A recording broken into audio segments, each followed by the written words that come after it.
Jamaa alikuwa anaitwa Malcolm, ambaye alikuwa amefungwa miaka 7 jela. Siku ambayo anatoka narudi zake nyumbani, mdogo mdogo, alipofika nyumbani alikuta mlango umefungwa, ila kuna sehemu huwa wanaficha funguo yao. Malcolm alikwenda ile sehemu, alifukua, akatochomoa funguo na kuuliza katika mlango. Alipofungua mlango akaingia ndani, akapakuta pako ndani pako shwari. Lakini Malcolm alikuwa bado hajaelewa nini ambacho kinaendelea. Alisogea mdogo mdogo kutaka kufungua mlango wa chumbani.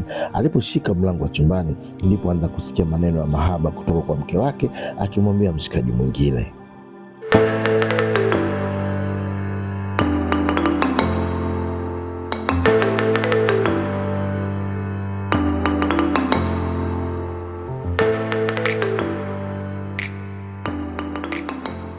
Malcolm baada ya kusikia maneno hayo, aliamua kusogea kwenye kiti chake sebuleni na kutulia kimya, kuwasubiri kwanza wamalize mambo yao.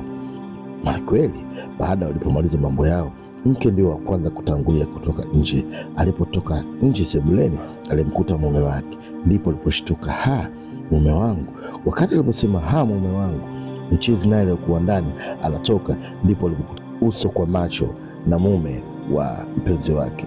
Malcolm alimtizama mshikaji na akamwambia relax, tulia.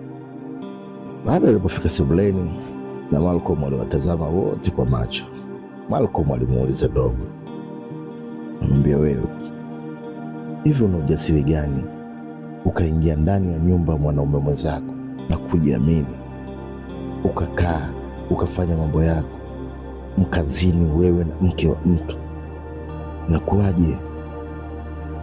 Dogo alianza kujitetea. Malcolm akamwambia, tulia, kaa kimya, kaa chini, hebu nipe simu yako.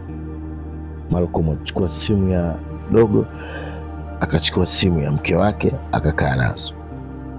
Malcolm akamwambia dogo, akamwambia, wewe huyu hakupendi. Angekuwa nakupenda basi angekulinda kama alivyokuwa hanipendi mimi. Kama aliweza kukuchukua wewe kukuleta katika nyumba yake, na wakati hali yeye na mume, anashindwaje kesho na kesho kutwa kukusaliti au kukuwekea sumu? Kama aliweza kukurubuni akakwambia njoo kwangu, hali yeye na mume, na wewe bila kufikiria ukaja kwake, anashindwaje yeye kesho na kesho kutwa kukusaliti wewe?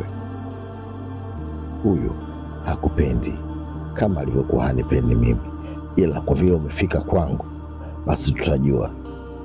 Je, umependa simulizi hii? Tuwe pamoja.